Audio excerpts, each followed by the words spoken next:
naman, tatabi naman! Kakalap ng ulo to. Hoy! Baba ka dyan! Hoy! Ang lapad-lapad na kalye! Ano ba akala mo sarili mo? Isa kang... hulog ng langit! Hay! Ismael! Ay, Troy! Sumakay ka rito! Sakto arrive mo! Ay, bilisan mo! Sira pala ang ulo mo eh. Anong ginawa mo sa Brunei? Ba't ka nagpunta roon? Ano pa, hindi ba tatrabaho? Alam ko magtatrabaho. Hindi ka ba nagbabasa ng dyaryo, nakatakot-takot ang mga nangyayari roon? Hindi ka ba nakikinig ng radyo? Wala kaming radyo. Tsaka tamad ako magbasa ng dyaryo. Maluloko ka talaga sa mga pinagagawa mo roon. Ano ba ginawa mo roon? Wala naman. Doon, sa palasyo, nagtatrabaho. Sa palasyo? Anong ginawa mo sa palasyo? Duke. Duke? Yun, bawal pala mga lalaki ron. Pinauwi ako. Hindi, biro lang. Ayun, illegal recruiter nga ako.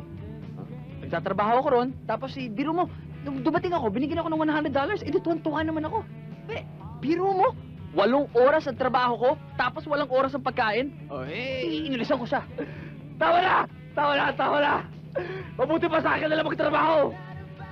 Sa'yo? Mula ngayon, ang gagawin mo lang naman dito lang sa tabi ko. At tungkol naman sa pagkain, kahit oras-oras na kumain, kahit minuto ka kumain, okay lang. Anong trabaho ko sa'yo? Trabaho mo sa akin.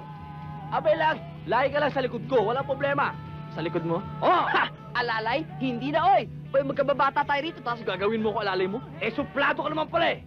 Kung ayaw mo, Yuwag, ayaw mo talaga. Change na! Ayaw mo alalay. Bodyguard! Bodyguard? Ha! Okay yun ah. Sige, yun na lang.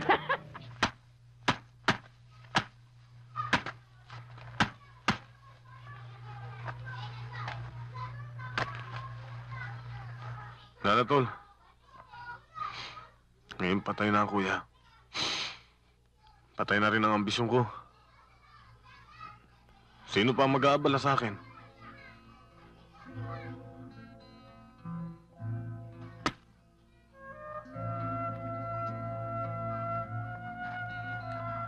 Ay, tol Dapper ang kuya. Mahal niya ako, ah. Ang totoo nga. Driver lang siya ng jeep nung araw. Pero nung magambisan ako sa boxing, natutong magnakaw.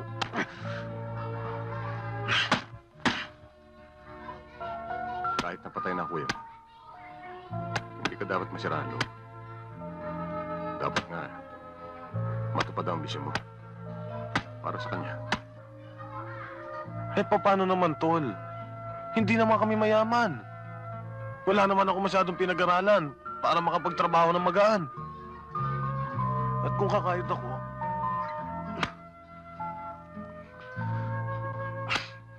natay-tuwa na yung sayo ko.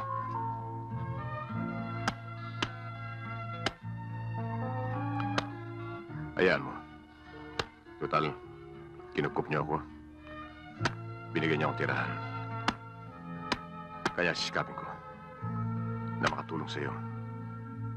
Katulad ni Asyong, bilang kapatid mo. Totoo, tol? Okay ka, tol, ah. Hayaan mo, pag naging kampiyon ako, gagawin kitang alalay. Susweldohan kita, malaki. Sige, pagbuti mo.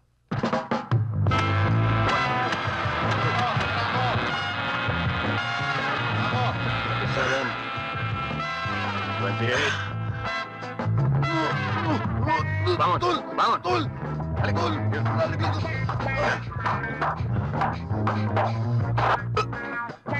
Tol, tinignan ko lang naman kung may ilagan mo eh. Hindi pala eh. Sige na. Ilan? Oo. Tanungin mo si Manang mo. Sayang lang ang pagkaparito mo, Padi. Ito kasi si Wadi. Lakay, nabahala lang sa'yo si Wadi. Sinundo niya ako dahil akala niya, Lakay, mabutit maski wala kang anak, napangangalagaan ka nitong si Wadi. Ako? Pagangalagaan niya? Wadi, yung gansa ko. Awitam ditoy.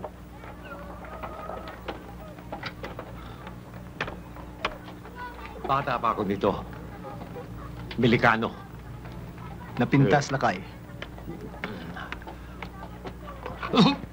Lakay?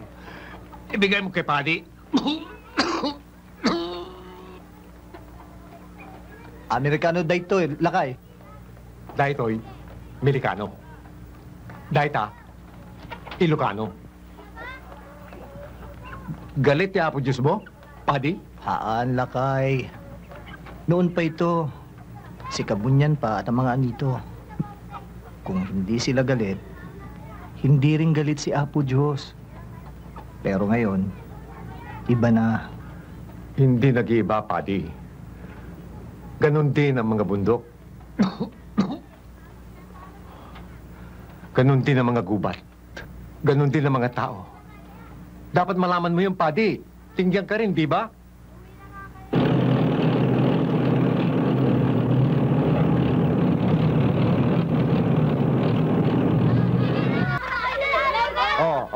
Tigil, tigil. Sige na. Agawid kayon. Sige na, agawid kayon. Sino mauna? Ang bilis-bilis mo lang, baboy! Halika nga, Yagmit. Nasaktan ka ba? Ano nangyari? Father. Wala, nagkatuwaan lang sila ng mga kaibigan niya. Yung mga estudyante ko Ilocano, wala nang ginawa kundi tukusin ng mga kaklase nilang tingyan. Hayaan mo mga bata yan eh. At saka sanay naman to si Agmit eh. Sige na, umuwi ka na nga. Anong ginagawa niya mga sundalong yun dito? Kanina may nasalubong din sa may bandang ilog. May klase kasi o kanina dumating sila eh.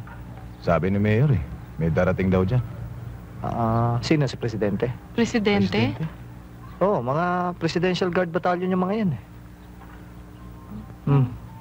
Sige na, maghahanda pa ako para sa misa.